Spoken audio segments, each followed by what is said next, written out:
Ladies and dudes, prepare to get sad. That featured a sad ending, if you know what I mean. Well, anyway, hi ladies and dudes, this is Rebecca Lynn Barkley, aka Bob 1987. This is my review for today. And yes, I did bring my Santa hat again because it's that time again for the biggest holiday of all time, Christmas. Yep, Merry Christmas and a Happy New Year. But yep, we already know that 2022 is finally gonna come to an end, and let's hope and pray that 2023 will be better. I cross my fingers for it. And finally, ladies and dudes, I'm gonna go ahead and redo my top 5 list. A top 5 list I did back at 2015.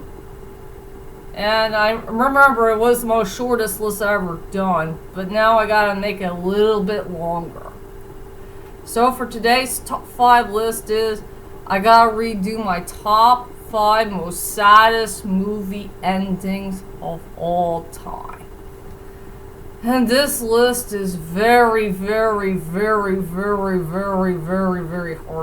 to find. There's so many movies here and there that did feature a very sad ending. Something that happened in a very sad note. Something that'll bring you to big giant tears to your eyes. That's for sure.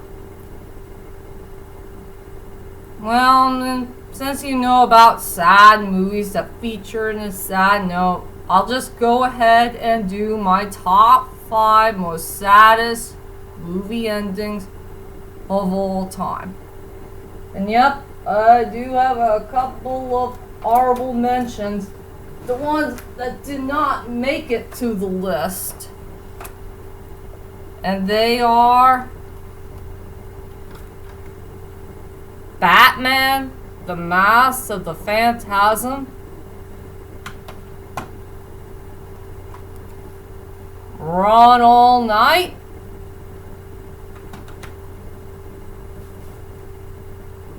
Michael Collins, and sadly, the only movie I do not have, well, 2 of them, from superhero films.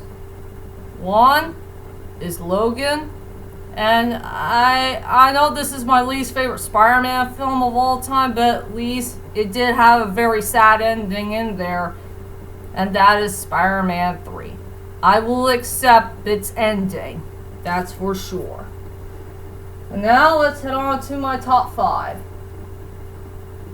About for number 5, I remember back in my old day, I put Taken 3 in there, and since Taken 3 had a really sad ending, but I wasn't interested in that movie anymore, and since it was really darn screwed up, and it wasn't the movie that I wanted for the 3rd film, I decided to change it and put another one in there that featured number 3, and it deserves to be the best of the best.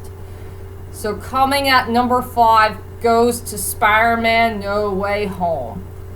And yes, this movie did have a very sad ending.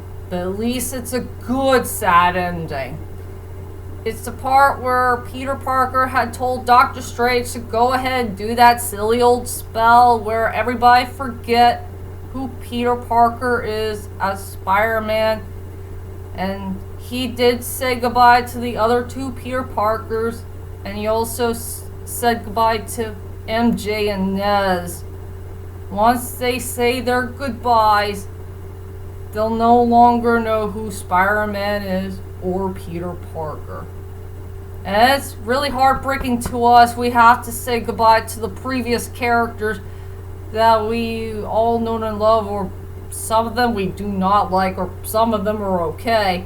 They gotta go back to their own worlds. Yeah, this movie did end up in a very sad note, but in a very good way. And it's a sad shame that Peter's on his own without his friends around. Or the two Peter Parkers that he barely knew. So, yep, he's all by himself. And I really want to know what the next chapter is going to be for the brand new Spider-Man films for 4, 5, and 6. And I wonder if MJ and Nez will ever remember who Peter Parker is. I guess we'll wait and see what happens. So I put that one at number 5. I better look at my list here. I'll never forget this one. Coming at number 4 has to go to the House of Flying Daggers. And yes, this movie did end up in a sad note. During the blizzard scene, where Leo and Jean had to do their duel. And to tell you the truth is, I think Jean almost won the fight. There was a part where it looks like he almost won. Because there was a part where Leo did cough out blood in his mouth. I thought he might die in the fight. But no, he's still standing up and he has that dagger in his shoulder and he decided to take that off and maybe he could use the dagger to kill Jean. And not until May showed up, she decided to stand up and she confronted those two lovers. One is her former lover and the other is her new lover. And she decided to throw the dagger out of her chest and try to save Jean's life. Yeah, this movie did end up in a very, very sad note where May died. She just died sacrificing her life to save her beloved Jean. A really sad thing to say. So I put that at number 4. Coming at number 3 will always be... Oh, sorry, I have my little paper. Okay. Strike that, reverse it. Coming at number 3 will always be Moulin Rouge. Yeah, that movie did end up in a very, very, very sad note. Where we head on to the end part of the story where Christian had nothing to say about this very sad scene. Where Satine died after the show had ended. She has no breathing left. She's dying. What else I could say? She's dying from her own disease. Coughing and wheezing and her time is almost up.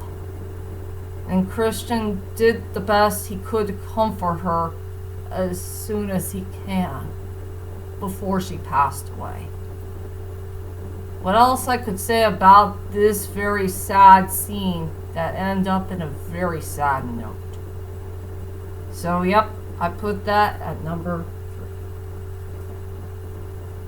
3. Coming at number 2 will always be The Phantom of the Opera. I really like a really sad ending that had no dialogue in it. After the whole entire Phantom of the Opera story had finally came to an end, we head on back in the present where Raoul went to Christine's grave and he decided to put that little the monkey shaped thing into the grave, you know, to remember her. Well, for what type of person she was back in her youth and all that stuff. I really love a scene without any dialogue at all. There's no dialogue to be found in that film. It's just a moment of silence. Peace and quiet. Don't say a darn word. And yes, at the end of the movie, before Raoul leaves, you will see a part where you see a rose and that wedding ring. The ring that Raoul gave Christine back in their youth days. And he wants to know if the Phantom of the Opera was truly there. But Sally, he never showed his face. He just left it there. I will say that was my favorite ad-in ever that wasn't in the Broadway musical. Just a moment of silence. What else I could say about the number 2 spot?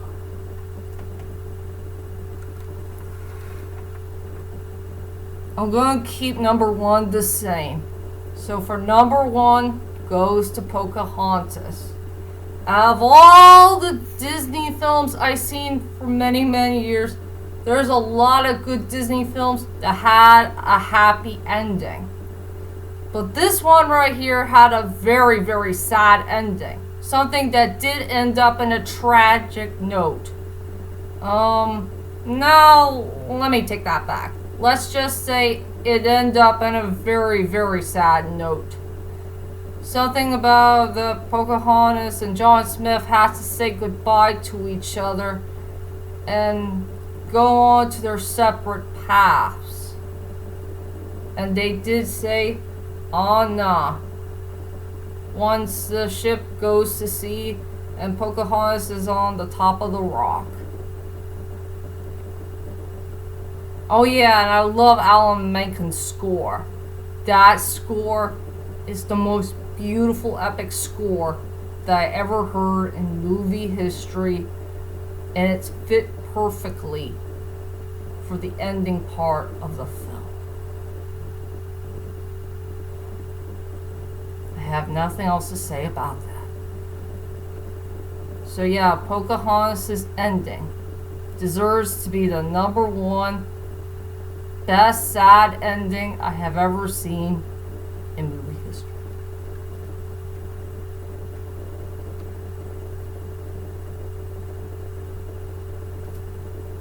That's all I could say for my top 5 most favorite sad movie endings of all time. And tell me, ladies and dudes, what is your favorite sad movie ending of all time? You know, a really good movie that did end up in a very sad note. Whichever it is, leave a comment there and let me know. And I'll be back for another video. I will do the Fruits Basket movie review whenever I can get there for the rest of this year. And I will use that movie review, will be my last and final one for season 11. End of story. That is it for now. I'll see you guys later, and sayonara.